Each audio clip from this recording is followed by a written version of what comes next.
चिन्तासन्तानहन्तारो यत्पादाम्बुजरेणवः स्वीयानां तान्निजाचार्यान् प्रणमामि मुहुर्मुहुः। यदनुग्रहतो जन्तुः सर्वदुःखातिगो भवेत् तमहं सर्वदा वन्दे श्रीमद्वल्लभनन्दनम्। अज्ञानतिमिरान्धस्य ज्ञानाञ्जनशलाकया चक्षुरुन्मीलितं येन तस्मै श्रीगुरवे नमः। नमामि हृदये शेषे लीलाक्षीराब्धिशायिनम् लक्ष्मीसहस्रलीलाभिः सेव्यमानं कलानिधिम्। चतुर्भिश्च त्रिभिस्तथा षड्भिर्विराजते योऽसौ पञ्चदा हृदये मम। इनका क्रम हो, आरंभ करो। जय जय दंडवत प्रणाम। हाँ, आवाज सही आ रही है? हाँ आ रही हो।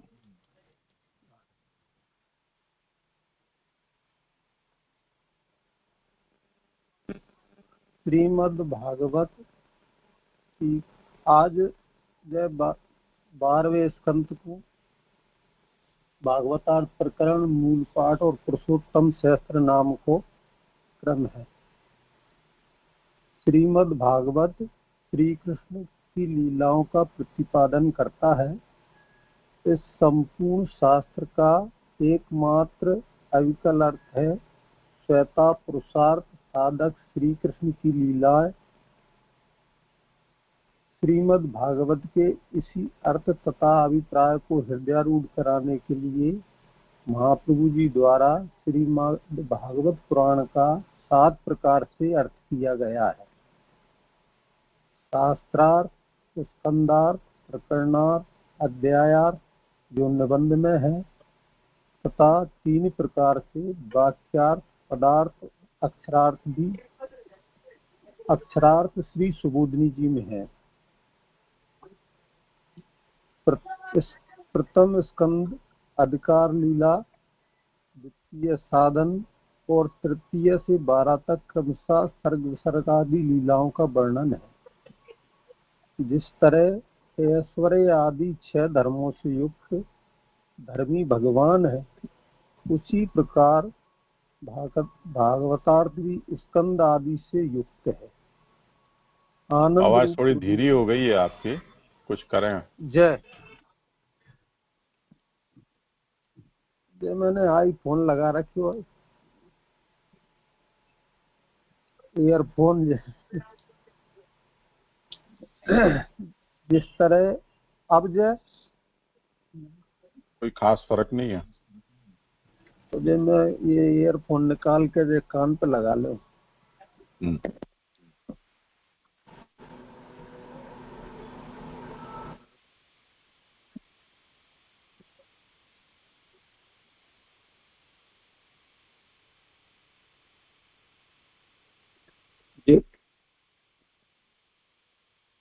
आनंद रूप प्रभु की 10 विविध लीलाओं का जिसमें वर्णन है।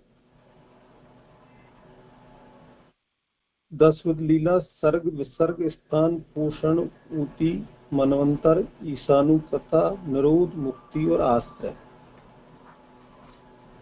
भागवत प्रथम स्कंद में 3 प्रकरण क्रमशः अध्याय 1 से 3 हीन अधिकार लीला का वर्णन है, जिसमें प्रथम अध्याय में शौनकादि ऋषियों द्वारा सूत जी से प्रश्न,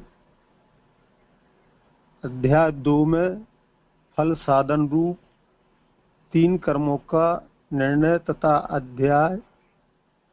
अध्याय 2 में फल साधन रूप 3 कर्मों का निर्णय तथा अध्याय 3 में भगवान के अवतार वर्णन है। प्रथम प्रकरण द्वितीय में मध्यमाधिकार का वर्णन है, जिसमें भी 3 अध्याय 4 से 6 हैं। अध्याय 4 में सुखदेव जी के वैराग्य और व्यास जी की चिंता का वर्णन है। अध्याय 5 में भक्ति की महिमा का वर्णन तथा अध्याय 6 में नारद जी की भक्ति का निरूपण है। प्रकरण 3 में 13 अध्याय हैं, जो उत्तमाधिकार है। 17 से 19। अध्याय 7 में अश्वत्थामा के बाण से रक्षा का निरूपण। अध्याय 8 में ब्रह्मास्त्र से परीक्षित की रक्षा और भगवान की स्तुति तथा अध्याय 9 में बाण सैया पर पीड़ित भीष्म की स्तुति तथा युधिष्ठिर जी के मोह का निवारण का निरूपण है। अध्याय 10 में भगवान श्री कृष्ण का द्वारका गमन और पांडवों का सुख। अध्याय 11 में भगवान के द्वारका में भगवान का स्वागत तथा द्वारकावासी भक्तों के सुख का निरूपण किया गया है तथा अध्याय 12 में परीक्षित के जन्म की कथा है, जिसका अवगान आज हम भागवतार्थ प्रकरण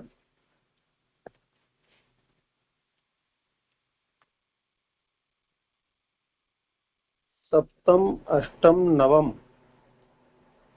इन 3 अध्यायों से दुख की हानि का निरूपण किया और दशम, एकादश, द्वादश इन 3 अध्यायों से का वर्णन किया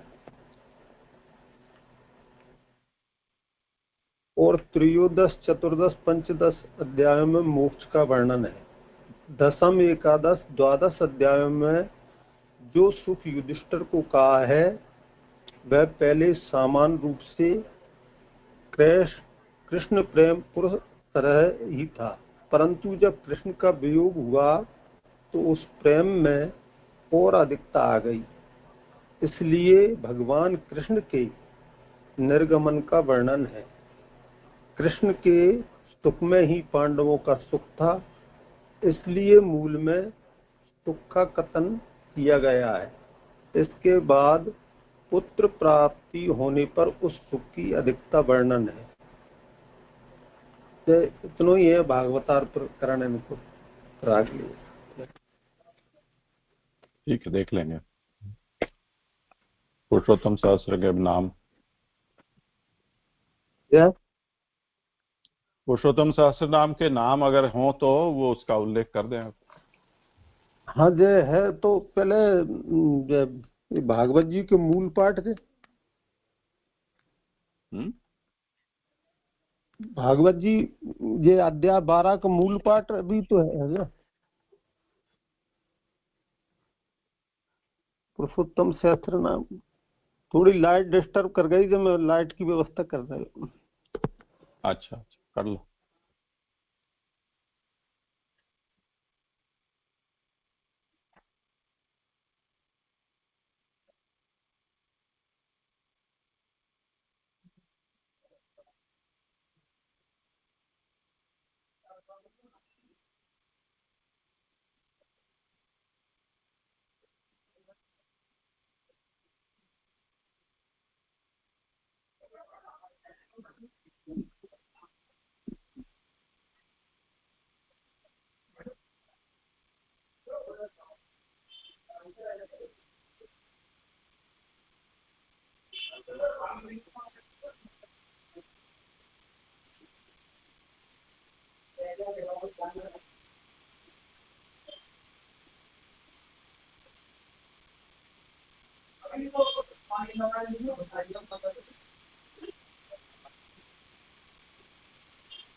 ऐसा करें, अभी तो केवल मूल श्लोक का पारायण ही करना है।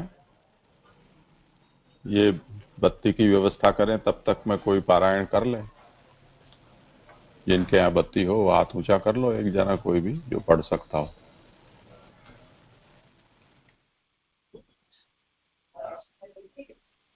सबके बत्ती गई है।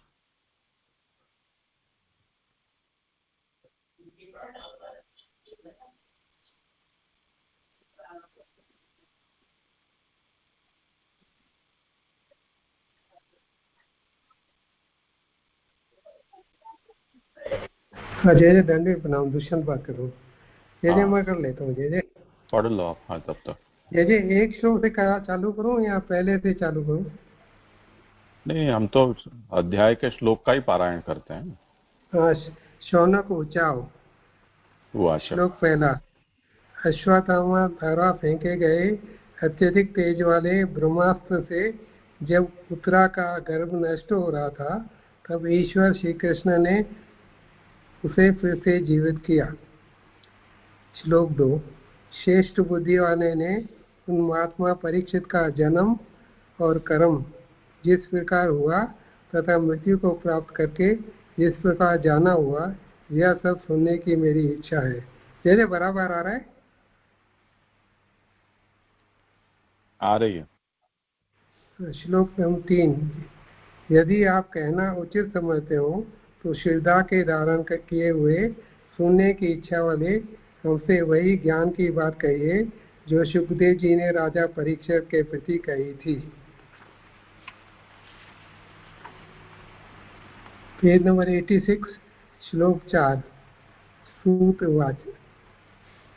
श्री कृष्ण की चरणारविंद की सेवा से सब विषयों से निष्प्रय हुए और पिता के समान प्रसन्न रखने वाले राजा युधिष्ठिर जी प्रजा का पालन करने लगे। श्लोक 5 और 6। हे ब्राह्मणों, समृद्धि, यज्ञ, पटरानी, पृथ्वी, जम्बीदु पर सर्वोपरि शासन और सर्व हुआ यश और देवताओं के द्वारा भोगे जाने योग्य विषय युधिष्ठिर जी ने नहीं चाहे। कारण यह है कि राजा युधिष्ठिर का मन मुकुंद भगवान में लगा हुआ था। जिस पर भूखे मनुष्य को स्त्री आदि विषय का आनंद नहीं दे सकती, उसी प्रकार युधिष्ठिर का मन भगवान में होने से विषय में आनंद करने वाले सिद्ध नहीं हो सके। श्लोक 7। हे शौनक, माता के गर्भ में स्थित उस वीर ने ब्रह्मास्त्र के तेज से जलते समय किसी पुरुष को देखा। श्लोक 8 और 9।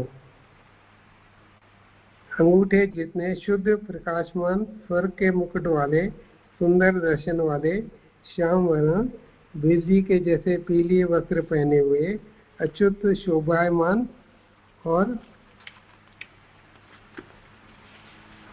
लंबचार शीयस्त वाले तपे हुए के कुंडल धारण किए हुए रक्तम नेत्रों वाले शीयस्त में गदा धारण किए हुए अपने चारों ओर उल्का जैसी गदा को बार बार घुमाते भगवान दर्शन परीक्षित ने किए। श्लोक नंबर 10। जिस प्रकार सूर्य और ओस को नष्ट कर देता है, उसी प्रकार अपनी गदा द्वारा वे प्रभु ब्रह्मास्त्र के तेज को दूर कर रहे थे। ऐसे उन भगवान को कौन है, इस प्रकार से परीक्षा चारों ओर देखने लगे। नंबर 11।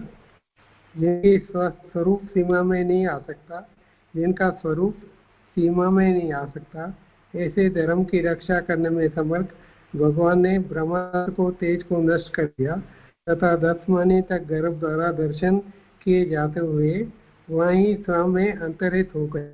कारण कि यह भक्त दुखों का दूर करने वाले हैं। श्लोक नंबर 12। इसके बाद सब गुणों के फलों को प्राप्त करने का समय आया और उसमें अनुकूल ग्रहों का उदय हुआ। उस समय पांडु के वंश को धारण करने वाले मन की शक्ति से दूसरा ही पांडु हो, इस प्रकार परीक्षित का जन्म हुआ। श्लोक नंबर 13।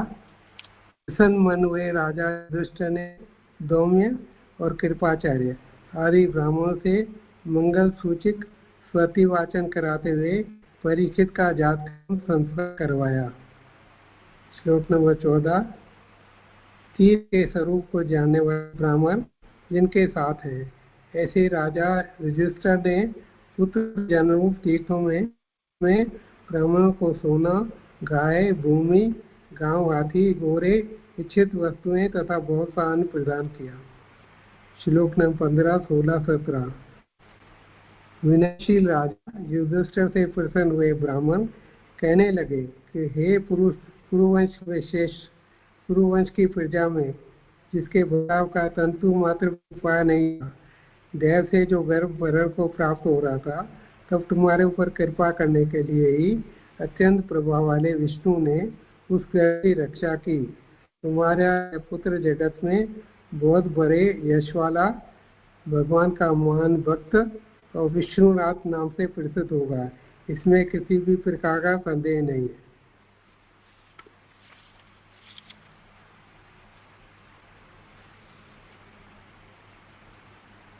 श्लोक नंबर 15, 17। इसका परीक्षित की महानता का निरूपण करने के पश्चात पहले जो भीष्म पितामह ने कहा था कि तुम्हें जो दुख आदि प्राप्त हुए थे ये काल के द्वारा हुए थे, ऐसे काल से भयभीत राजा युधिष्ठिर काल जाने ज्योतियों से पूछते हैं। ब्राह्मण उच्च। श्लोक 19। हे पार्थ, जिसका साक्षात मनु का 18वां श्लोक रह गया, राजोवाच। हाँ जी, आपने अभी जो पढ़ा वो 18वें की उत्थानिका पढ़ी थी। हाँ जी, हाँ जी। हे उत्तम सत्पुरुषों। श्लोक नंबर 18। हे उत्तम सत्पुरुषों, क्या यह बालक हमारे मन में पहले उत्पन्न हुए यश वाले महात्माओं तथा राजर्षियों के यश एवं श्रेष्ठ पुरुषों से दिए गए साधुवाद के अनुसार आचरण करने वाला होगा? ब्राह्मण। श्लोक नंबर 19। हे पार्थ, जिस प्रकार साक्षात मनु का पुत्र इक्ष्वाकु हो, वैसा ही ये प्रजा का पालन करने वाला होगा। यह परीक्षित श्री दशरथ के पुत्र श्री रामचंद्र जी के समान ब्राह्मणों का भक्त और सत्य का पालन करने वाला होगा। श्लोक नंबर 20। यह कुशीनवर देश के राजा शिवी के समान दाता तथा शरण आए हुए की रक्षा करने वाला होगा। दुष्यंत के पुत्र राजा भरत के समान यज्ञों का करने वाला तथा अपने जनों का यश विस्तार करने वाला बनेगा। श्लोक नंबर 21। धनुष धारण करने वालों में यह अर्जुन तथा सहस्त्र अर्जुन के समान अग्रणी होगा। अग्नि के साथ दुर्गर्ष तथा समुद्र के समान किसी से भी पार नहीं किया जा सकने का जय होगा। श्लोक 22। परीक्षित सिंह के समान पराक्रम वाला, हिमालय के समान सेवन करने योग्य, पृथ्वी के समान सहनशील तथा माता पिता के समान सहिष्णु अपराधों को सहन करने वाला होगा। श्लोक नंबर 23। परीक्षित ब्रह्मांड सब में समान दृष्टि रखने वाला होगा। कृपा करने में महादेव के समान होगा। लक्ष्मी जी के आश्रय विष्णु भगवान के समान सभी का आश्रय होगा। श्लोक नंबर 24।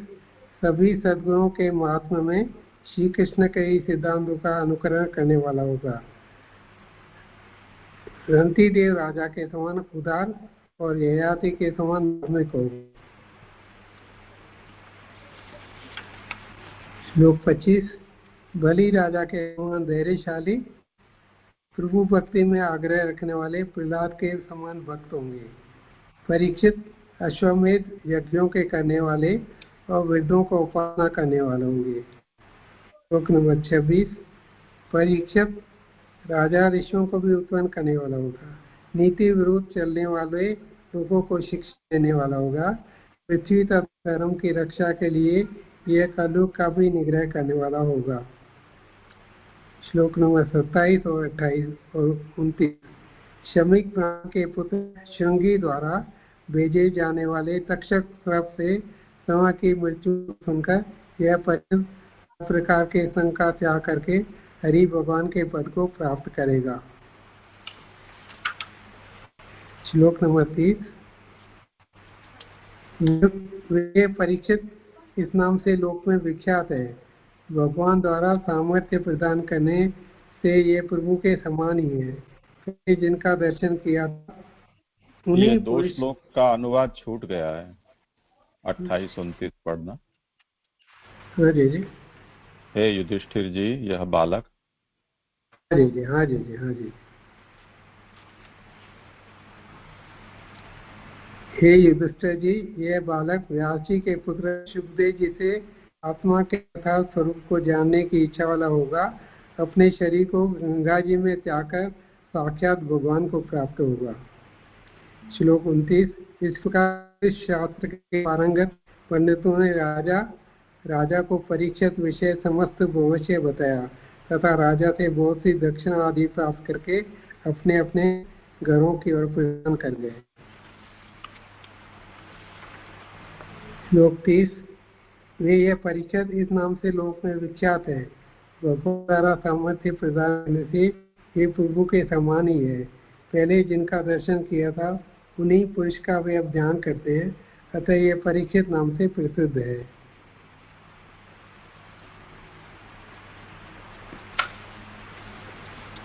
श्लोक नंबर 31।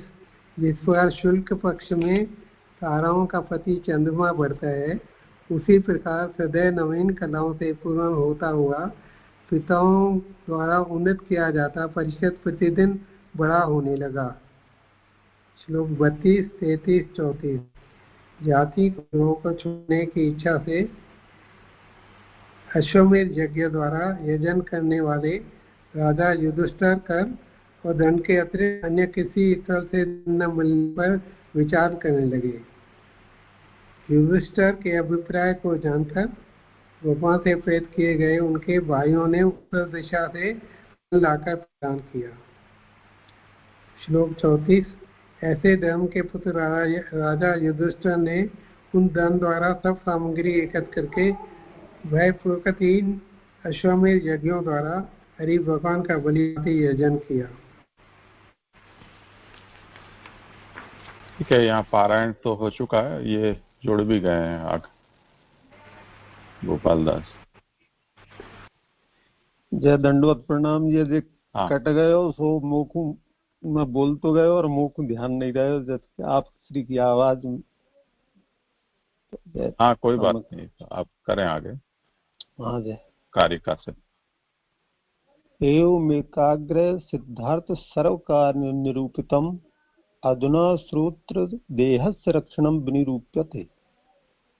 यथा वेदांत विज्ञाने पंचाग्नोदेश संभव तथा भागवत ज्ञाने ब्रह्माग्नो बोध संयुते सर्वलक्षण संपन्न सर्वदोष विवर्जित बीज संस्कार सहित श्रोता भागवते मत है। इस रीति से एकाग्रता सिद्ध करने के लिए सब कार्य का निरूपण किया गया। अब इस अध्याय में श्री भागवत के श्रोता परीक्षित के देह की रक्षा का निरूपण किया जाएगा। ब्राह्मण द्वारा फेंके गए ब्रह्मास्त्र रूप अग्नि में जलने के बाद परीक्षित की रक्षा की गई। इससे तो पहले ही रक्षा करना ठीक था, जलने के बाद भगवान ने क्यों रक्षा की? वह तो जल ही चुका होगा, ना भी जला होगा तो उसमें चेतना किस रूप में रही होगी। इस शंका का समाधान करते हुए कहते हैं कि पंचाग्नि में से शरीर की उत्पत्ति होती है।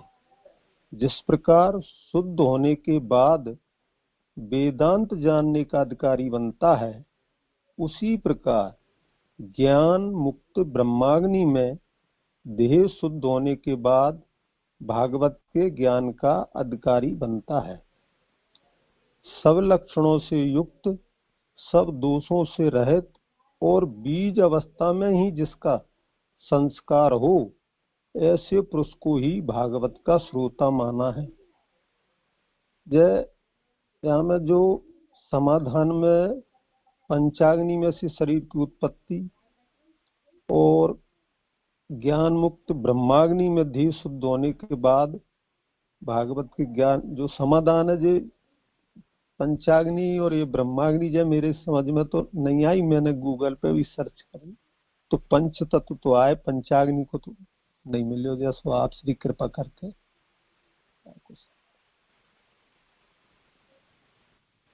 आप थोड़ा तेज बोलें, आवाज बहुत ज्यादा धीरे आ रही है, समझ नहीं आ रहा है आप क्या कह रहे हैं।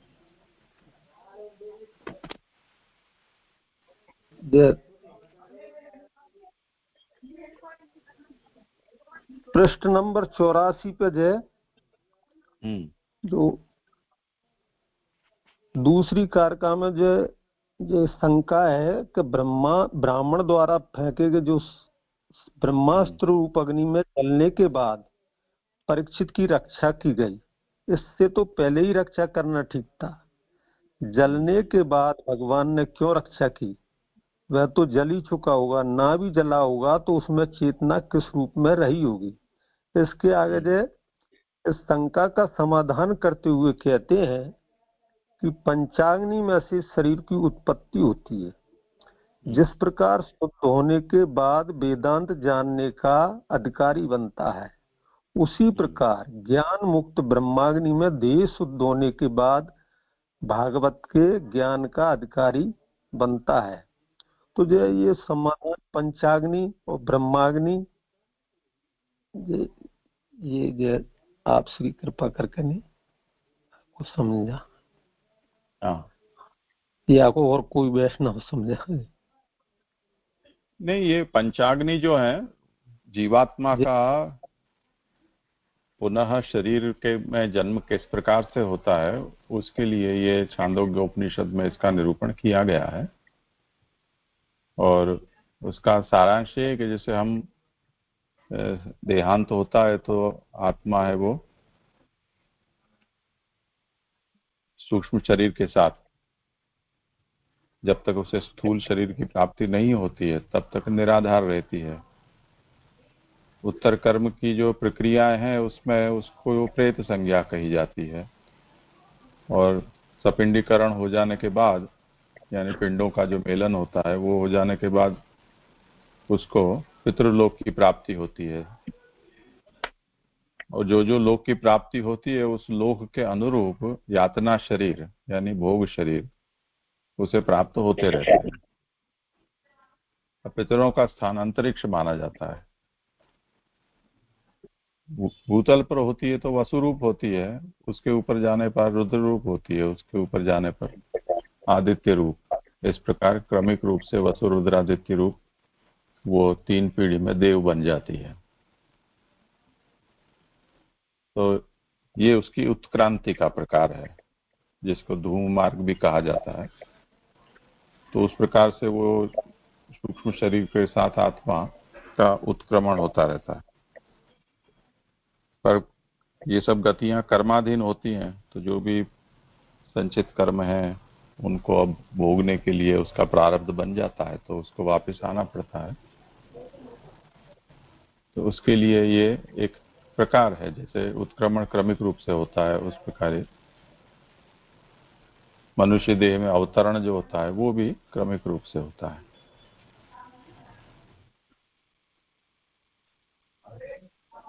तो ये जो आत्मा है उसका पुनः देह में प्रवेश, उसका जो निरूपण है वो यहाँ सामान्यतः 3 लोक के रूप में उत्क्रमण में ये कहा कि पृथ्वी लोक, अंतरिक्ष और फिर देवलोक। ऐसे देवलोक यानी स्वर्ग। अब ये जो लोक होते हैं वो लोक फिर से जो पंच महाभूतों के ही एक न एक रूप होते हैं। जैसे स्वर्ग है तो आकाश है, भूलोक है तो वो पार्थिव है, बीच वाला जो है वो वायु अंतरिक्ष इन सब का स्थान होता है। और ये जो पुरुष और स्त्री के संयोग से पीछे वो आत्मा रज और वीर के रूप में एक पिंड स्वरूप धारण करता है, तो उसमें उसका प्रवेश होता है। इसी को पंचाग्नि विद्या कहा जाता है। जो स्वर्ग में है वो उसके बाद क्रमिक रूप से जिसकी जैसे गति होती हो उसके हिसाब से जैसे वृष्टि द्वारा रूप वसन रेतो योनिषु जाए थे, ऐसा गीता में भगवान समझाते हैं। उस प्रकार से भी जीवों का जो फिर से शरीर में जन्म होता है, इसी का नाम पंचाग्नि विद्या है। तो सबसे निम्न स्थान पर स्त्री और पुरुष हैं, उससे ऊपर स्वर्ग, पृथ्वी और अंतरिक्ष या वायु है। तो इस प्रकार से वो इसी को अग्नि के रूप में कहा गया है।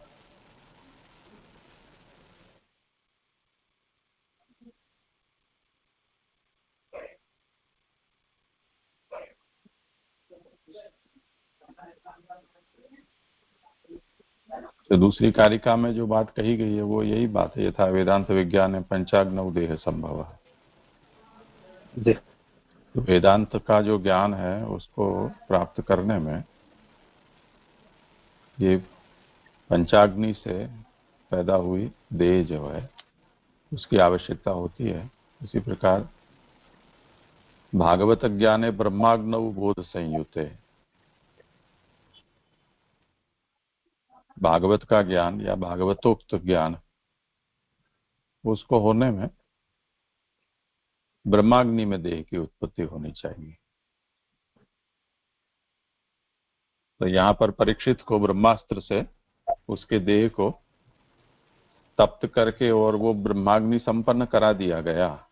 ये श्री महाप्रभु कह रहे हैं कि ये बात इस पूरे अध्याय में आएगी।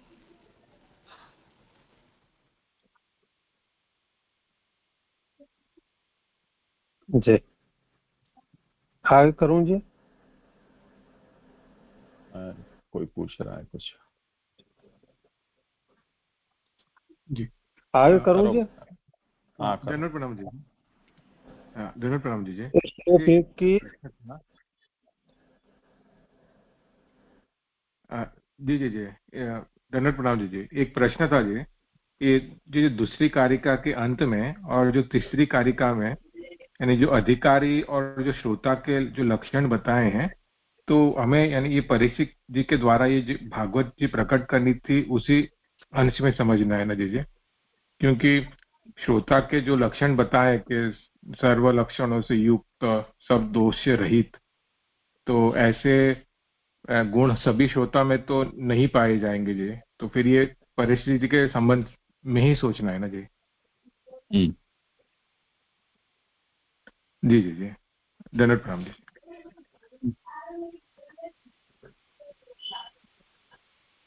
करें आगे। जी वासार सौनक ऋषि ने चौथे अध्याय में परीक्षित के जन्म आदि के विषय में प्रश्न किए थे, किंतु प्रसंगानुसार बीच में दूसरी कथाएं आ गई थी। अतः सौनक ऋषि से पहले वाली कथा को याद दिलाते हुए उसे सुनने के लिए पूछते हैं।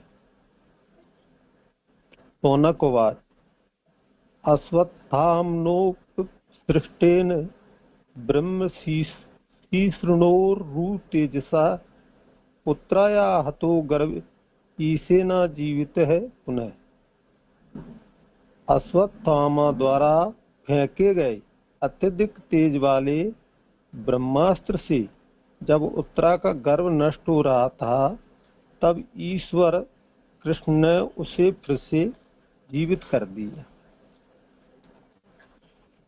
तो बुद्धनी जी, आपके वाक्य आपस में मिल जाने से ऐसा जाना जाता है कि अश्वत्थामा ब्राह्मण है और उसका फेंका हुआ ब्रह्मास्त्र सफल है, जिससे कि उत्तरा का गर्भ नष्ट हो। हाँ, अब यहाँ ये शब्द को पता नहीं, यहाँ आगे कहीं उत्तरा का गर्भ नष्ट हो रहा था या ऐसे कहीं लिखियो, प्रिंटिंग मिस्टेक है। श्री कृष्ण ने वह गर्भ अपनी सामर्थ्य से पुनः जीवित कर दिया। पहले किसी की समझ में न आ सके ऐसी रीति से अपनी शक्ति द्वारा बीज में उसका प्रवेश कराकर जीवित कर दिया। इस समय भी वह बीज ब्रह्मास्त्र से जला, तब फिर से बीज में उस परीक्षित का प्रवेश कराकर जीवित कर दिया। इस प्रकार मूल में लिखे हुए पुनः शब्द का अर्थ हुआ। यहाँ दो एक जगह से प्रिंटिंग मिस्टेक है, और दूसरी जगह आपके वाक्य आपस में मिल जाने से ऐसा जाना जाता है कि अश्वत्थामा ब्राह्मण है और उसका फेंका हुआ ब्रह्मास्त्र सफल है। तो ये वाक्य किस तरह के मिलने की, और ब्राह्मण तो जय अश्वत्थामा को ब्राह्मण तो है ही वो, लेकिन यहाँ ऐसी शंका करी है, ये समझ नहीं आई है, और ये श्लोक संपन्न हो जाए।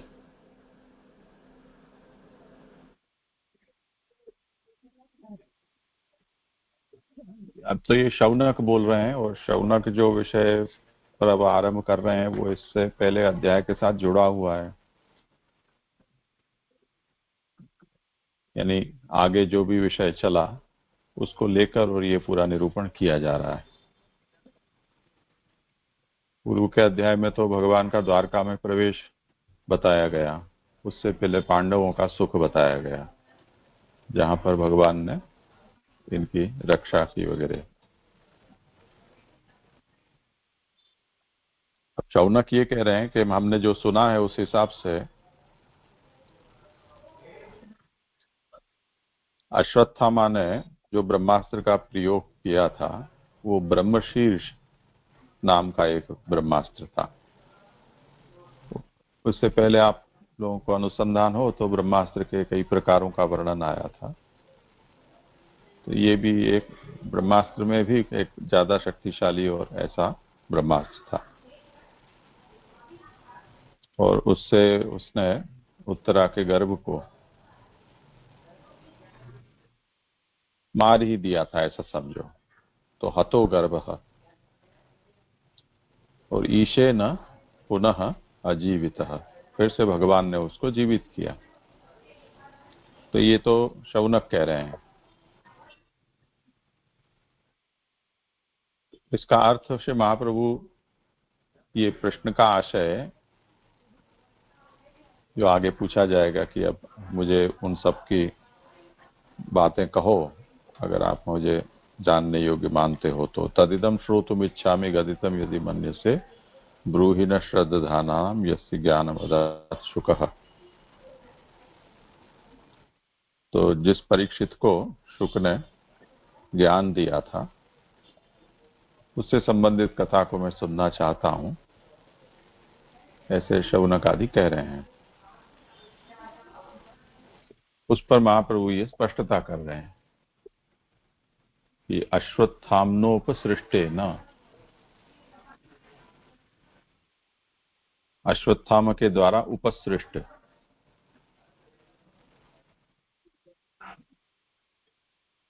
ब्रह्म तेज वाला जो अस्त्र है जिससे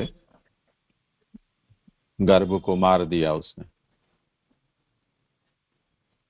तो उस पर महाप्रभु ये व्याख्यान कर रहे हैं कि त्वद्वाक्यानाम समभिव्याहाराद अस्माभिः एवं अवगतम।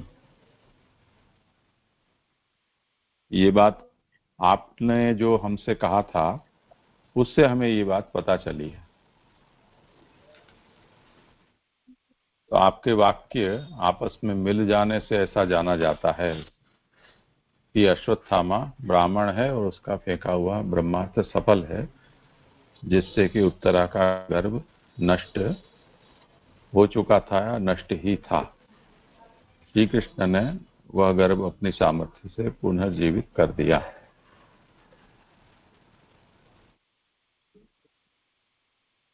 ये जो समभिव्याहार है उसका अनुवाद करने में इन्होंने थोड़ा ज्यादा विस्तार कर दिया है, पर कहने का मतलब ऐसा है,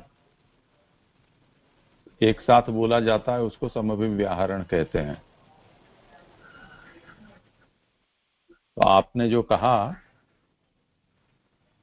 उसका अनुसंधान करने पर हमें ये पता चला, इस तरह से शौनक कह रहे हैं। तात्पर्य ये है, कोई ज्यादा जटिल बात नहीं है उसमें, और कुछ विषय हो।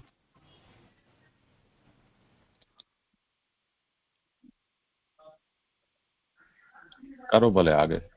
आज इस प्रकार पिछली घटना का वर्णन करके अब आगे सुने जाने वाले प्रसंग के विषय में पूछा जा रहा है। तस्य जन्म महाबुद्धे कर्माणि च महात्मन निधनंच यते वासीत सप्रेत गतवान यथा।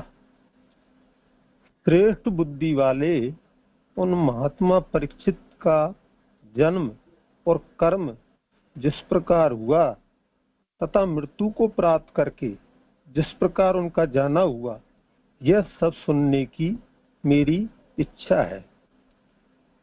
वे परीक्षित उत्तम बुद्धि वाले थे, इसलिए उन्हें पहले से ही ज्ञान सिद्ध था। वे महात्मा थे, अतः उनके कर्म भी श्रेष्ठ थे। उन कर्मों को आप हमसे कहिए। तो यहाँ सौनकादि ऋषि राजा परीक्षित जी के बारे में कह रहे हैं कि वे उत्तम बुद्धि वाले थे, उन्हें पहले से ही ज्ञान सिद्ध था, क्योंकि गर्भ में ही उनको बीज संस्कार हुए तो प्रभु के दर्शन हुए। वे महात्मा थे और उनके जो कर्म जो क्रियाएं थी वे भी श्रेष्ठ। उन कर्मों को आप हमसे कहिए। कौन से कर्म? जो जन्म और कर्म से शुद्ध होता है उसकी तो मृत्यु की संभावना भी नहीं होती, अतः उनकी मृत्यु को तो गर्भ में ही दूर कर दिया है। फिर किस प्रकार उनकी मृत्यु हुई? ये सौनकादि ऋषि को प्रश्न है सूत जी महाराज। यह प्रश्न रह जाता है, जिस प्रकार पहले के जन्म में उन्हें ज्ञान आदि सिद्ध थे तो भी उन्हें उत्तरा में गर्भ का संबंध हुआ और फिर देह का संबंध हुआ होगा, ऐसी शंका करके कहते हैं कि वे परीक्षित राजा जिस प्रकार शरीर छोड़कर गए, यह बात कहिए। यह सौनक जी के प्रश्न का अभिप्राय है। तो यहाँ सौनकादि ऋषि कह रहे हैं उनके पूर्व जन्म के बारे में यहाँ उल्लेख है कि पहले के जन्म में, अब बाकी बारे में मोह को तो ध्यान नहीं है और यहाँ उल्लेख भी नहीं है, लेकिन सौनकादि ऋषि जो कह रहे हैं कि उनके पहले के जन्म से ही उन्हें ज्ञान आदि सिद्ध थे, तो फिर उन्हें मुक्त क्यों नहीं हुए? उत्तरा के गर्भ में फिर क्यों आना पड़े उन्हें और फिर शरीर को संबंध हुआ?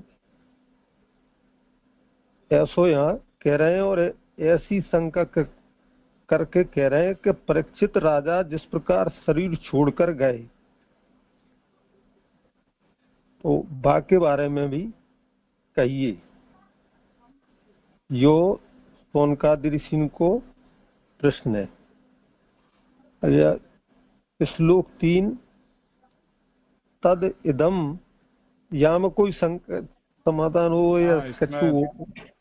इसमें थोड़ा समझ लेना चाहिए। मूल शौनक ये पूछना चाह रहे हैं, यद्यपि यहाँ कोई प्रश्न नहीं है, प्रश्न तीसरे श्लोक में स्पष्ट होगा। यहाँ तो केवल इतना ही कह रहे हैं कि परीक्षित थे, वो उत्तम बुद्धि वाले थे, वो उनके कर्म भी महान हैं, और ऐसे जो परीक्षित हैं उनका जिस प्रकार से जन्म कर्म हुआ और उसके बाद मृत्यु भी उनकी हुई, ये सब हम सुनना चाहते हैं। तो ये कोई सीधा प्रश्न नहीं है। जो विशेषणों का प्रयोग किया है उससे शौनक को ये है कि सचमुच में इतने ज्ञान संपन्न थे ये, क्योंकि जो वर्णन गर्भस्तुति के रूप में हमें देखने को मिलता है उससे तो ये पता चलता है कि परम ज्ञान संपन्न वो पहले से ही है। तो फिर उनका जन्म ही क्यों हुआ? दूसरा, गर्भ में उनकी मृत्यु होना संभव नहीं है, तो हो सकता है कि गर्भ में ही उनको उनकी रक्षा कर दी गई हो, क्योंकि ऐसा संभव नहीं है कि मृत्यु हो और फिर से पैदा हो जाए कोई। और यदि इतना उत्तम जन्म कर्म थे तो उनकी मृत्यु गर्भ में हो कैसे सकती है। दूसरा ये है कि मानव की मृत्यु हुई और उनको जिला दिया, तो गर्भ में जिनको मृत्यु होकर जिला दिया उनको बाहर निकल कर मरने क्यों दिया। तो ये सब उनके मन में उलझे हुए सब सवाल हैं कि ये किस प्रकार की अटपटी ठाकुर जी की लीला है।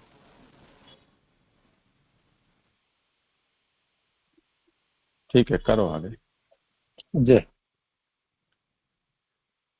तद इदं श्रोतुम इच्छामि गदितुम यदि मन्यसे ब्रूहि न श्रद्धानानाम यस्य ज्ञानम आदाच सुख।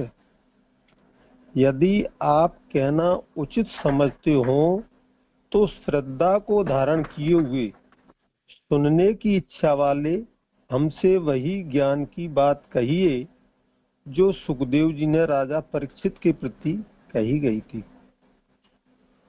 ऊपर कहे गए अनुसार उनकी उत्पत्ति, स्थिति और प्रलय तथा उनका परलोक में गमन किस रीति से हुआ, इस विषय में शास्त्रों के अर्थ का संदेह होने से सुनने की इच्छा करता हूँ। यह शौनकादि ऋषि जो ऊपर के श्लोक में आए, उनकी उत्पत्ति और फिर यहाँ उनकी स्थिति रही और प्रलय से यहाँ नाश को, तो और फिर वो परलोक में किस प्रकार से, इस विषय में शास्त्रों के अर्थ का संदेह होने से, यानी हमें शास्त्रों के ज्ञान से संदेह है अलग अलग विषय के शास्त्रों से, तो वो हम सुनने की इच्छा करते हैं।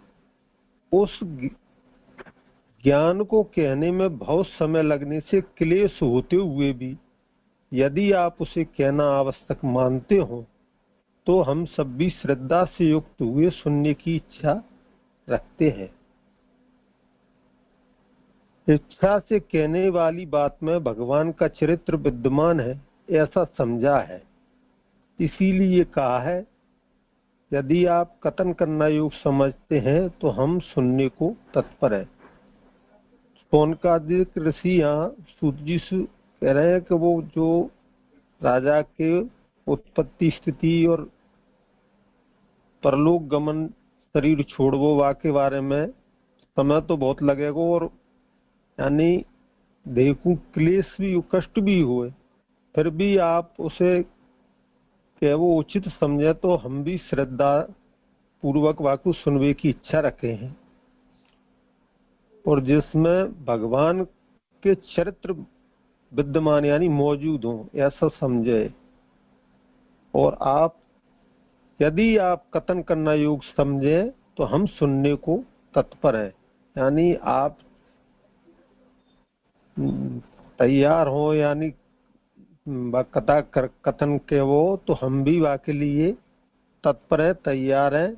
ऐसो यहाँ शौनकादि, चाहे वह कथा परीक्षित के जन्म व कर्म से संबंध रखती हो या भगवान के अतिरिक्त अन्य किसी की कथा हो, तो भी भगवान के भक्त की कथा तो है ही, अतः उसे सुनने में हमारी श्रद्धा है।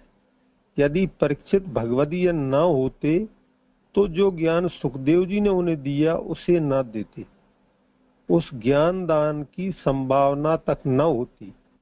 परीक्षित भगवदीय है, अतः उनका चरित्र हमसे कहिए। तो शौनकादि ऋषि परीक्षित राजा को भगवत भक्त समझ के नहीं, और सूत जी को कह रहे हैं कि वो उनके परीक्षित जी के जन्म व कर्म से संबंध रखती हो या भगवान के अतिरिक्त अन्य कोई कथा हो, तो भी भगवान के भक्त की, भगवत भक्त की कथा है, तो भगवत भक्त की कथा सुनने में हमारी श्रद्धा है। और यह आगे कह रहे हैं कि राजा परीक्षित जी भगवदीय न होते, भगवत भक्त न होते तो जो उन्हें सुखदेव जी ने जो ज्ञान दियो है वह नहीं देते, और यानी संभावना तक नहीं होती। तो वहां से अनुमान लगाए हैं कि परीक्षित भगवदीय है, अतः उनका चरित्र हमसे कहिए। ये ऐसी सोनकादि ऋषि सूत जी को आग्रह कर रहे हैं। और श्लोक 3 संपन्न हो। हाँ, कुछ हो विचारणीय? हाँ जय स्वामी, श्लोक में दूसरे में 85 पेज पे ये एक प्रश्न आ रहा है कि जिसका पहले के जन्म में ज्ञान अधिष्ठित थे, तो पहले का जन्म कौन सा था जैसे परीक्षित जी का? नहीं, कौन सा था उसकी बात नहीं है। मूल विषय ये है कि परीक्षित को यहाँ पर ऐसे विशेषणों से बताया ना कि वो महाबुद्धिशाली थे, और परीक्षित को ब्रह्मास्त्र जब उनके पास आ रहा था तब भगवान ने उनकी रक्षा की, तो परीक्षित ने भगवान की स्तुति की है। तो यदि उनके अंदर ऐसी बुद्धि नहीं हो तो ऐसी स्तुति कैसे कर सकते हैं? तो वो महाबुद्धिशाली हैं, तो इसका अर्थ ये हुआ कि उनके कोई पूर्व जन्म के ऐसे सुकृत हैं जिनके कारण उनको ऐसा जन्म प्राप्त हुआ। तो उनका जन्म कैसे हुआ होगा, ऐसा वो जानना चाह रहे हैं। महाप्रभु ने विशेषण का अर्थ समझाया है। ठीक है, करो आगे। आगे मेरे ये 3 श्लोक और यही थे। अच्छा। और अगर वो उपस्थित नहीं होंगे तो फिर मैं करूँगी। ध्यानी दास जी हाँ हैं, आ तो गए, चले गए। हाथ ऊंचा रखें आप। हाँ जय दंडवत जी। अपना हाथ ऊंचा रखें आप। हाँ जय जय। हाँ जय दंडवत जी। आवाज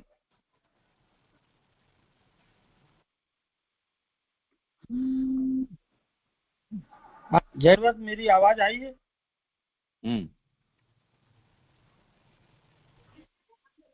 जय दंडवत, आवाज आई है मेरी? हाँ आ रही है, आप बोले। जय दंडवत। अब जय यहाँ चतुर्थ श्लोक से जोड़ते भय, और यहाँ आवाज अर्थ में कह रहे हैं कि परीक्षित जी का जन्म निरूपण करना है, इसलिए उनका वंश, देश व काल की उत्तमता पौराणिक सूत जी 3 श्लोकों से अब कहते हैं। अब ये संस्कृत तो ज्यादा शुद्ध नहीं है मेरी, चलिए श्रोतु वाचे श्लोक अर्थ से प्रारंभ करें। ये चतुर्थ श्लोक है, और पूर्व वक्ताओं ने जो निरूपण करो वो सबने बहुत सुंदर श्रवण करो।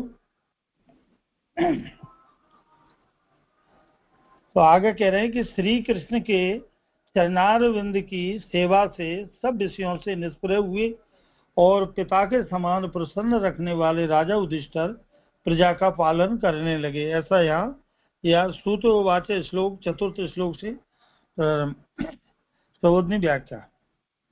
राजा युधिष्ठिर जी प्रजा का पालन करने लगे। स्वधर्म का पालन करने से और विष्णु भगवान की भक्ति से प्रत्येक व्यक्ति महान बन जाता है। अब यहाँ सूत जी उनके जब राजा परीक्षित के संबंध में जो प्रश्न शौनकादि ऋषियों ने किया, तो अब उनके वंश, देश और काल की उत्तमता पौराणिक सूत जी अब आगे यहाँ 3 श्लोकों में वर्णन कर रहे हैं। तो यहाँ कह रहे हैं कि राजा युधिष्ठिर प्रजा का पालन करने लगे, स्वधर्म का पालन करने से और विष्णु भगवान की भक्ति से प्रत्येक व्यक्ति महान बन जाता है। इससे अतिरिक्त महान नहीं बना जा सकता। तो इनको ऐसा आशय है कि भगवान की भक्ति श्रद्धा पूर्वक युधिष्ठिर आदि राजा ने करी और इनकी भगवान की भक्ति के अलावा कोई श्रेष्ठ बन नहीं सकता। तो विषयों में से तृष्णा चली जाए, यह स्थिति तो प्रभु की सेवा के लिए भक्ति को सूचन करती है। तो उसमें भी प्रजा का पालन करना तो राजा का धर्म ही है। तो यहाँ सूत जी निरूपण कर रहे हैं कि भगवान की भक्ति इसे उत्तम स्थिति पे कि लौकिक विषयों की तृष्णा चली जाए, यह स्थिति तो प्रभु की सेवा के लिए ही भक्ति को सूचन करती है कि भगवान की श्रद्धा पूर्वक की गई भक्ति से ही यह सिद्ध हो सकता है। और उसमें भी प्रजा को पालन करना यह तो राजा का धर्म है। अब आगे कह रहे हैं कि धर्मराज पिता के समान प्रजा का आनंद बढ़ाते हैं, ऐसा कहा गया है। तो यहाँ युधिष्ठिर जी ज्ञान सहित राज करती हैं, यह बताया गया। यदि वे ज्ञान वाले न हों तो प्रत्येक में भगवान की दृष्टि न होने से प्रजा का रंजन नहीं हो सकता। यानी भगवत भक्त नहीं हो तो भली भांति ये प्रजा को सेवा नहीं कर सकते। रंजन का अभिप्राय मोको तो इतना ही जे समझ में आयो।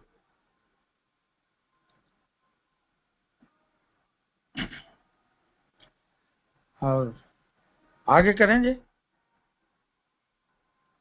हाँ, कुछ आपको पूछना?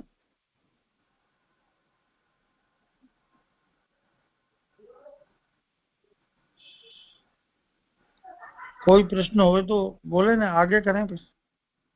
करो। राजा युधिष्ठिर इच्छा रहित हो गए ऐसा कहकर उनकी यहाँ निरपेक्षता बताई गई है। तो श्री कृष्ण भगवान की सेवा का तत्व ज्ञान सब प्रकार से हो जाने पर शास्त्रों के अनुसार जो भजन होता है वही कारण रूप है।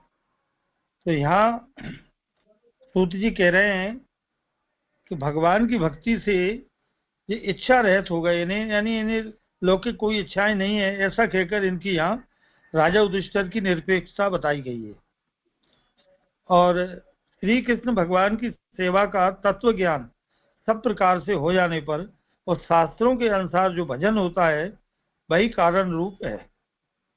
तो भगवान का तत्व ज्ञान से अभिप्राय इतना समझ पड़े अपन को कि इनको महात्म ज्ञान सहित भगवान के तत्व ज्ञान को प्रकार इनको शास्त्र के अनुसार जो भजन होता है वही मुख्य कारण रूप है। इसलिए श्री कृष्ण के चरण कमलों की सेवा युधिष्ठिर ने सब प्रकार से की है, ऐसा बताया गया है। कारण कि उन्हें शास्त्र के अनुसार फल मिला है, अतः विषयों में उनका बैराग हो गया है। भगवान की सेवा के साथ प्रत्येक स्थल पर उनका भाव भगवान में बन गया है। तो वह श्री कृष्ण की सेवा करने का फल है। तो यहाँ सूत जी कह रहे हैं कि अतः विषयों में उनका बैराग हो गया है। और विषयों में बैराग उन्हीं व्यक्ति को हो सके जो भगवान की महात्म ज्ञान सहित तत्व ज्ञान से अभिप्राय या महात्म सहित जिनको भगवान के चरणारविंद की भक्ति को फलात्मक अवस्था में इनकी स्थिति है, भगवान की सेवा के साथ में प्रत्येक स्थल पर उनका भाव भगवान में बन गया है।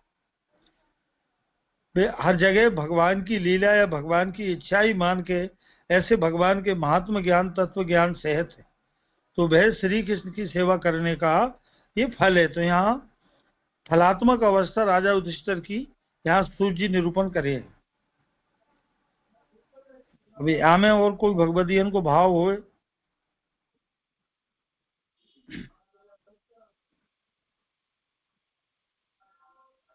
आप पहले संपन्न कर लें, पीछे एक साथ करेंगे। दो चार पंक्तियों पर विचार करने जाएंगे तो थोड़ा अव्यवस्था होगी। हाँ जी। यह निरूपण करने का अभिप्राय यह है कि राजा युधिष्ठिर उत्तम होने से उनका राज वो समय और उनका वंश भी उत्तम है। तो राजा के धर्म के अनुसार ही प्रत्येक प्रजा धर्म करती है। तो ऐसा यहाँ समझा जाता है कि राजा धर्मात्मा हुए तो प्रजा भी धर्मात्मा होती है, प्रजा भी धर्म करती है, प्रत्येक प्रजा भी धर्म करती है। तो उनके राज्य में प्रत्येक स्थान पर श्री कृष्ण की सेवा ही फैली हुई है, इसलिए वह देश उत्तम है। तो ज्ञान, भक्ति और कर्म रूप धर्म भी वह समय विद्वान होने से वह काल उत्तम कहा गया है। तो यहाँ तक ये अर्थ निरूपण करो चतुर्थ श्लोक को। तो यहाँ उनको वंश और देश और काल की उत्तमता यहाँ कही। ठीक है, किसी को कुछ विचार नहीं हो तो अन्यथा आगे करें। जी जी, यहाँ पे 86 जो पेज था उसमें ये जो बात आई ना दूसरे पैराग्राफ में कि धर्मराज पिता के समान प्रजा का आनंद बढ़ाते हैं, ऐसा कहा है। वे युधिष्ठिर जी ज्ञान सहित राज्य करते हैं, यह जब बताया है। फिर आगे यदि वे ज्ञान वाले न हो तो सब में भगवान की दृष्टि न होने से प्रजा का रंजन नहीं हो सकता। ये समझ में नहीं आया कि उसके रंजन के लिए ज्ञानवान और भगवान की दृष्टि होना जरूरी है, ऐसा उसको स्पष्ट नहीं हो रहा है वो मुझे। यानी सर्वत्र भगवत दृष्टि रखते थे, इसलिए सबको प्रसन्न रख सकते थे वो अपनी प्रजा को, ये तात्पर्य। अच्छा, जी जी जी करो आगे। जी आवास अर्थ में आज्ञा कर रहे हैं कि युधिष्ठिर को वैराग्य कैसे हो गया। कारण कि राज और वैराग में तो विरोध है। राज में तो अनेक प्रकार के सुख ऐश्वर्य हैं। तो ऐसी शंका का यहाँ उत्तर देते हुए कहते हैं कि युधिष्ठिर का वैराग साधन रूप नहीं है, अब तो वो भक्ति से भरा हुआ है। तो वैराग तो भक्ति के साथ है, आनुवांगिक यानी पीछे से जुड़ा हुआ है, ऐसा निरूपण किया जा रहा है। अब यहाँ 5वां 6वां दोनों संयुक्त श्लोक हैं। तो आगे कह रहे हैं कि हे ब्राह्मणों, समृद्ध यज्ञ, पटरानी, पृथ्वी, जम्बूद्वीप पर सर्वोपर शासन और स्वर्ग तक गया हुआ यश और देवताओं द्वारा भोगे जाने योग्य विषय युधिष्ठिर जी ने नहीं चाहे। कारण यह है कि राजा युधिष्ठिर का मन मोक्ष देने वाले मुकुंद भगवान में लगा हुआ था। तो जिस प्रकार भूखे मनुष्य को स्त्री आदि विषयों का आनंद नहीं दे सकती, उसी प्रकार यहाँ युधिष्ठिर का मन भगवान में होने से वो विषय उन्हें आनंदित करने वाले सिद्ध नहीं हो सके। संबोधनी व्याख्या। राज्य, धन और घोड़े आदि की संपत्ति राजा युधिष्ठिर के पास बहुत है तथा उन्होंने राजस्व यज्ञ आदि भी किए हैं। तो वहां हे विप्रो यह संबोधन दिया गया है। वह इस विषय के प्रमाण के लिए कि द्रौपदी युधिष्ठिर की पटरानी है, भीम आदि भाई हैं, सारी पृथ्वी का राज्य उनके पास है। राजा होने के कारण शास्त्र के अनुसार उन्हें पृथ्वी प्राप्त हुई है। तो उनके पराक्रम से प्रत्येक स्थान पर उनकी सत्ता फैली है। इस प्रकार से वे शास्त्र के अनुसार राजा तथा वो पौरुष के कारण अधिपति बने। यही राजा व अधिपति बने में भेद है। अर्जुन ने तो इंद्र पर भी उपकार किया है, अतः उनका यश स्वर्ग तक चला गया है। ये समस्त विषय भगवान की कृपा से उनके लिए सिद्ध हुए हैं। इसलिए यह कहा गया है कि युधिष्ठिर जी ने उन विषयों को नहीं मांगा। वे विषय तो राजा के हृदय में भी नहीं आए। यही कारण है कि उन विषयों की बात छुपे हुए रूप में कही गई है। सच कहा जाए तो वे विषय देवताओं के योग्य हैं। मनुष्य चाहे उनकी इच्छा रखे, पर भगवान के भक्त विषयों को नहीं चाहते हैं। और जो बहुत इच्छा करता हो, जिसे बहुत प्राप्त हो गया हो, उसे यदि तुच्छ विषयों को प्राप्त हो तो वह उनकी इच्छा नहीं करता है। तो यहाँ युधिष्ठिर के वैराग्य को कथन यहाँ तक करो। अब आगे करें जय।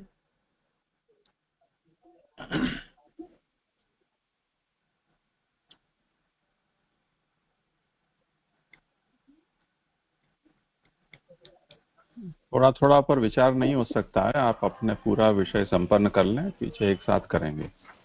हाँ जी। तो युधिष्ठिर जी का मन मुकुंद भगवान में लगा हुआ है। अतः जिनका मन मोक्ष में हो तो उनकी विषयों में इच्छा नहीं रहती है। तो जिनका मन मोक्ष देने वाले भगवान में लगा हुआ हो, उन भक्तों को विषयों से क्या लाभ।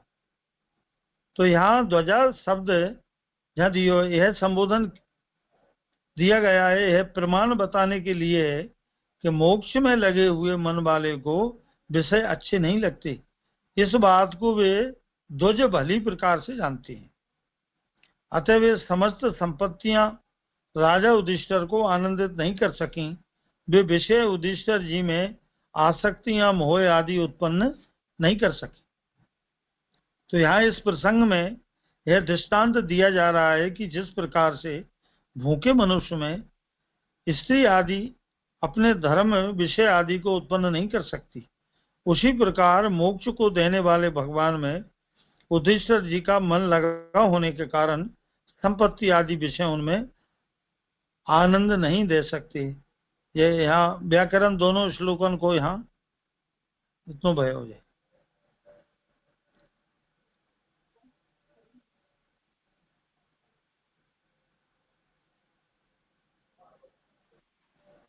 हाँ जय जय दंडवत प्रणाम। पेज नंबर 87 नीचे की लाइन।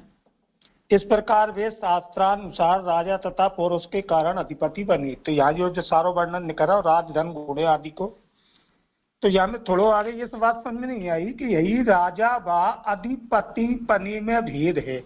एक तो ये बात थोड़ी क्लियर नहीं हुई, और दूसरी अर्जुन ने तो इंद्र पर भी उपकार किया है, तो ये प्रसंग भी का भी खुलासा नहीं हो पाया दे।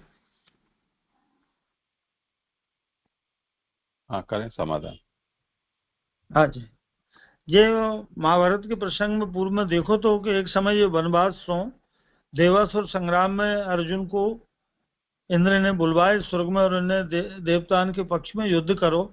तो वह हिसाब से देखें तो देवतान के ऊपर इंद्र आदि के ऊपर भी इन्हें उपकार करो, वह समय इनको जो श्रम आदि लगा, तो ऐसा प्रसंग पाओ जाते हैं। और ये तो वैसे जैसे मेरे समझ में नहीं आओ, यहाँ जो अंतर जो बतायो तो ये तो मेरे समझ में आपसी कृपा करके समझाएंगे।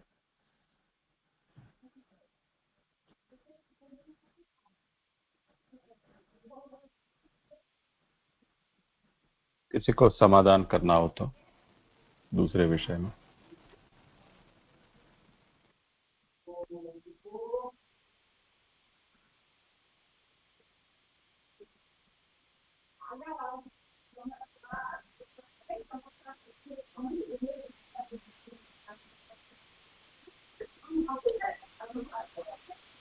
सुनील कुछ कहना चाह रहे हैं।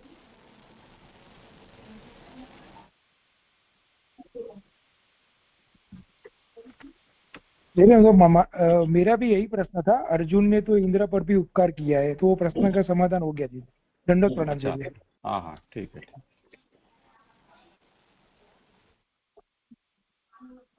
ये यहाँ ये विनती है, ये आपसे कृपा करें कि राजा व अधिपति में भेद है, तो राजा तो स्वयं ही अधिपति हो, तो यहाँ कुछ ये स्पष्ट नहीं हो जाए। यहाँ जो 5वें श्लोक में गिनती की है, संपदः कृतवो विप्रा महिषी भ्रातरो मही और जम्बू द्वीपाधिपत्यंच, संपदः यानी अकूट संपत्ति है, अच्छे यज्ञ किए हैं। इसी तरह पटरानियां हैं, शक्तिशाली भाई हैं, और पृथ्वी का पति होने से पृथ्वी पूरा है और जम्बू द्वीप का आधिपत्य है।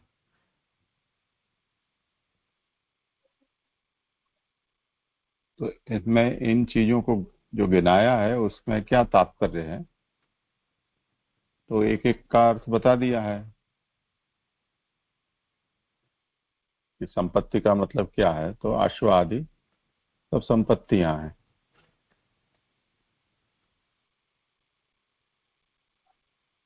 राज्य, धन, अश्व, ये सब संपत्ति हैं जिनकी अधिकता है इनके पास। राजसूय आदि अच्छे बड़े यज्ञ इन्होंने किए हैं।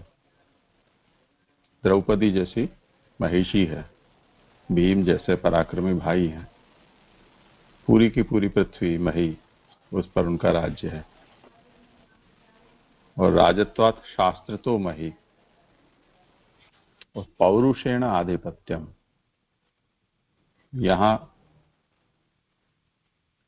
मही और जम्बू द्वीपाधिपत्यम, ये जो दो बात बताई हैं वो एक ही है या अलग है? क्योंकि पृथ्वी में तो जम्बू द्वीप भी आ जाता है। तो जब पूरी की पूरी पृथ्वी इनकी है तो जम्बू द्वीप अलग से कहने की क्या आवश्यकता है? तो वो ये बता रहे हैं कि शास्त्र दृष्टया पृथ्वीपति होना ये शास्त्रीय अधिकार से उनको प्राप्त हुआ है, और जम्बू द्वीप का आधिपत्य है वो इन्होंने अपने पुरुषार्थ से अपने हस्तगत किया है। तो आधिपत्य जो शब्द है वो इनके पुरुषार्थ का द्योतक है।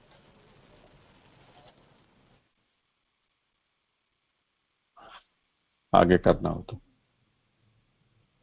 ये ओवर सम्राट।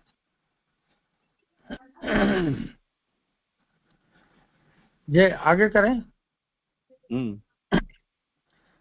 अब आवास अर्थ में आज्ञा कर रहे हैं कि इस प्रकार से राजा युधिष्ठिर का महात्म्य कहकर और उनके वंश में उत्पन्न राजा परीक्षित को स्वभाव भी उतना ही उत्कृष्ट था, यह बताने के लिए अब उनका महात्म बताया जा रहा है। तो यहाँ सप्तम श्लोक में आज्ञा कर रहे हैं कि हे शौनक, माता के गर्भ में स्थित उस वीर ने ब्रह्मास्त्र के तेज से जलते समय किसी पुरुष को देखा।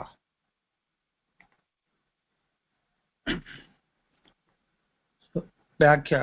अब मूल में मातु और गर्भगता ये शब्द अलग अलग है, जिसका की अभिप्राय यह है कि जिस प्रकार से घर में मनुष्य अलग अलग प्रकार से रहती हैं, उसी प्रकार माता के गर्भ में परीक्षित भी अलग ही प्रकार से रहते हैं।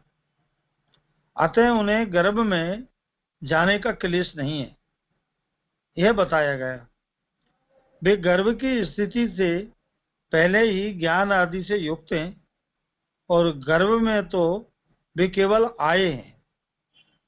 वे वीर हैं, ऐसा कहने का तात्पर्य यही है कि वे बंधन में बंधे हुए नहीं हैं।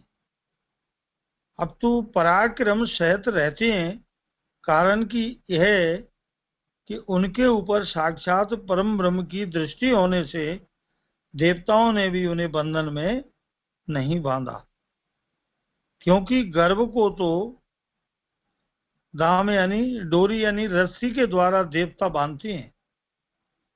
यद्यपि ऐसी प्रसिद्धि बहुत अधिक नहीं है, तो भी राजा के उत्पन्न होते ही देवता डरने लगे, ऐसा तैत्तिरीय श्रुति में कहा हुआ है। और वहां भय होना लिखा हुआ है। अतः बंधन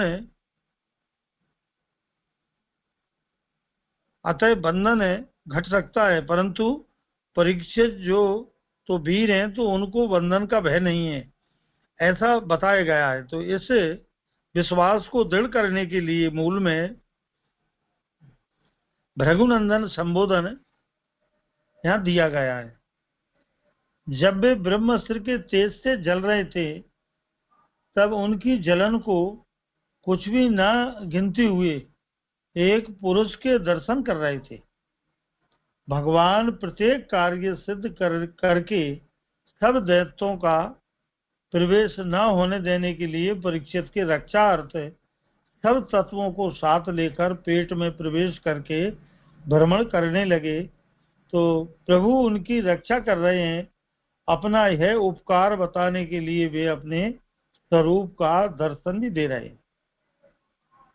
तो वेदों में जितने रूप प्रसिद्ध हैं और उसमें जिस प्रथम रूप की भावना भी नहीं की जा सकती, उस रूप से भगवान प्रकट हुए हैं। परीक्षित गर्भ में ब्रह्मास्त्र से जल रहे थे, वह उनका तप है और उनकी वीरता स्वधर्म है। तप और स्वधर्म से युक्त परीक्षित ने भगवान के दर्शन किए। जिसको तप का अनुभव नहीं होता वह अपक्व यानी कच्चा कहलाता है। तो ऐसा व्यक्ति पुरुष पद को प्राप्त नहीं कर सकता, ऐसा श्रुतियों में कहा गया है। अतः ब्रह्मास्त्र से जलना परीक्षित का तप है, तो उसमें उन्हें भगवान के दर्शन हुए। तो गर्भ में दिखाई दिए भगवान के स्वरूप को वर्णन न किया जा सकने के कारण उन्हें कोई पुरुष कहकर संबोधन किया गया है। तो परीक्षित जी ने किसी पुरुष को देखा ऐसा कहा गया है। ये यहाँ तक सप्तम श्लोक को व्याख्या है। हाँ जी, दंडवत। हाँ, पूरा का पूरा ही पढ़ते चले गए, कुछ भी थोड़ा भी बिल्कुल नहीं समझाया। अब कहाँ से पूछे, क्या पूछे? नहीं, ऊपर से ही देखे ना दोबारा।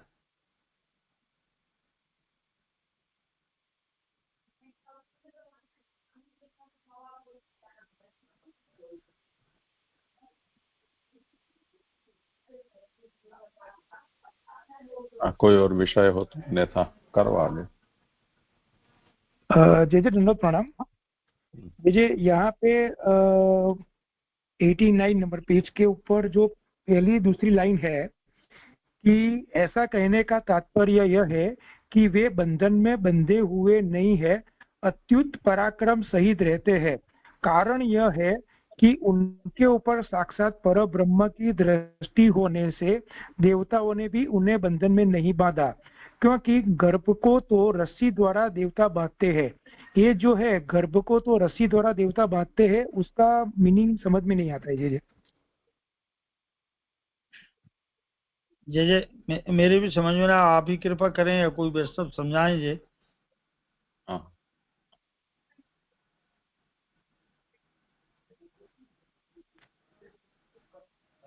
किसी को करना हो समाधान तो।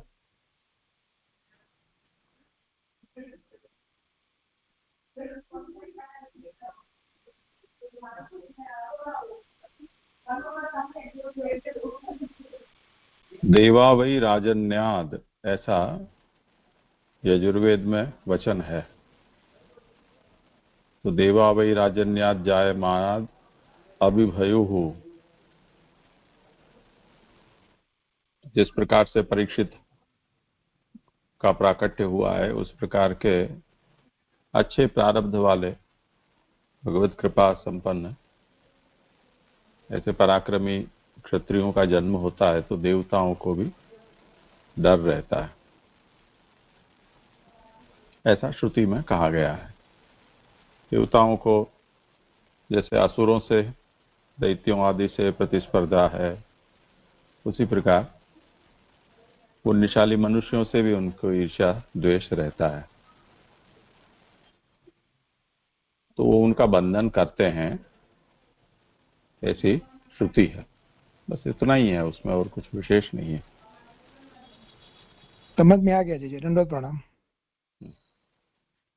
हाँ जी जी, यहाँ उससे आगे वेदों में जितने रूप प्रसिद्ध हैं उसमें जिस प्रथम रूप की भावना भी नहीं की जा सकती, उस रूप से भगवान प्रकट हुए।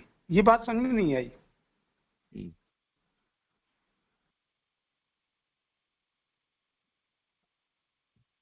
करेंगे, आप समाधान करें।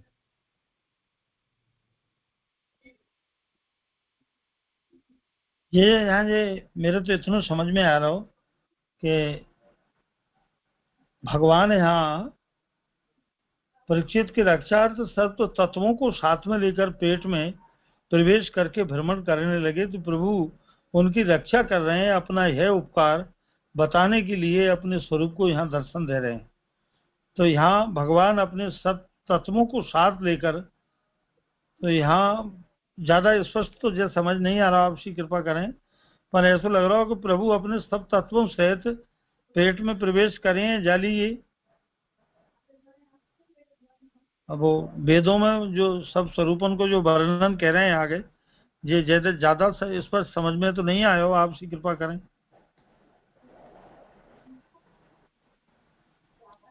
वो उसका वर्णन तो आगे आपके श्लोकों में आएगा, 8, 9, 10 में। जी जी, वो आगे के श्लोक का वो ही तो विषय है ना। कहना ये चाह रहे हैं कि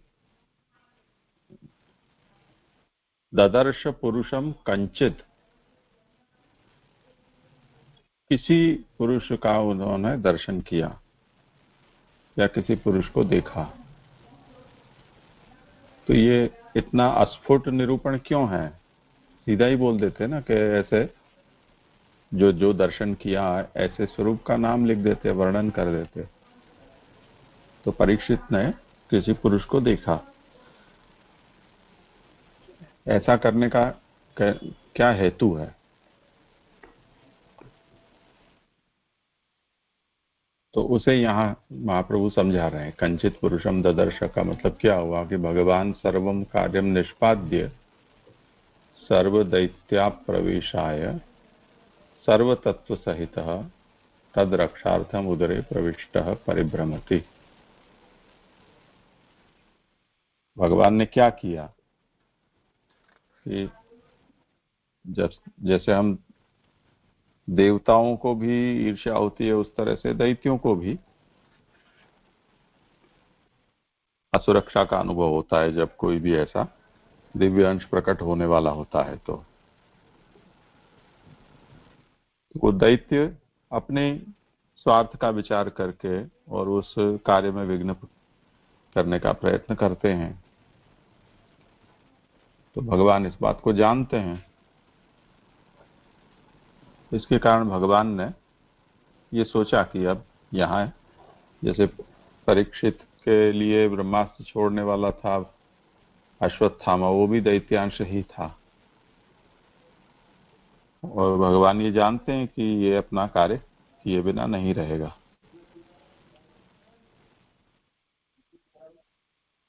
तो भगवान ने भी अपना जो भी कार्य है वो संपन्न करके, और किसी भी प्रकार का दैत्यों का प्रवेश गर्भ में न हो पाए, इसलिए सभी तत्वों सहित परीक्षित की गर्भ में रक्षा के लिए उत्तरा के उदर में आपने प्रवेश किया है।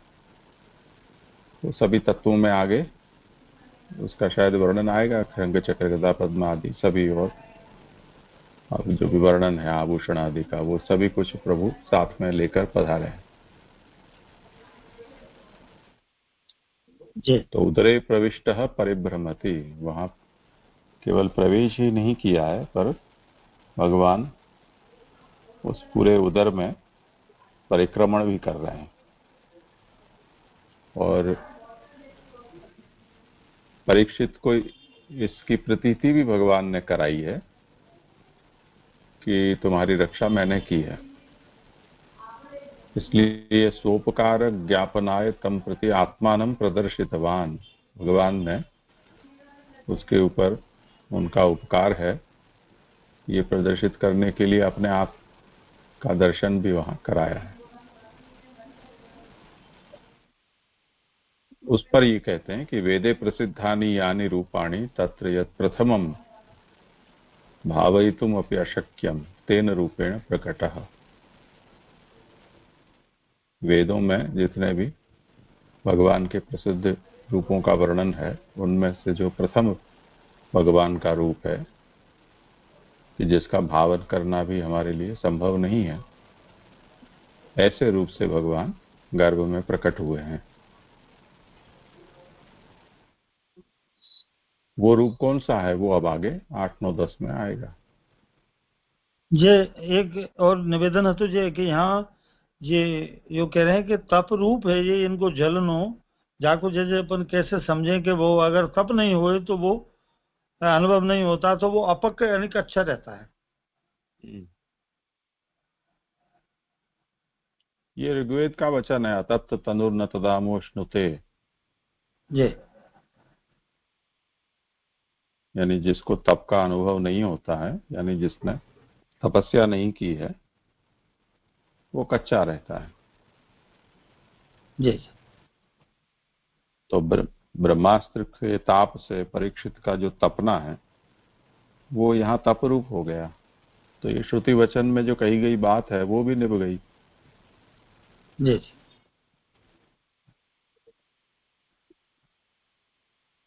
तो ये जय जय 7वें श्लोक तक तो आज को क्रम जी हमारा। अच्छा अच्छा, जी, ठीक है। तो हाँ, यहाँ आज विराम रखते हैं।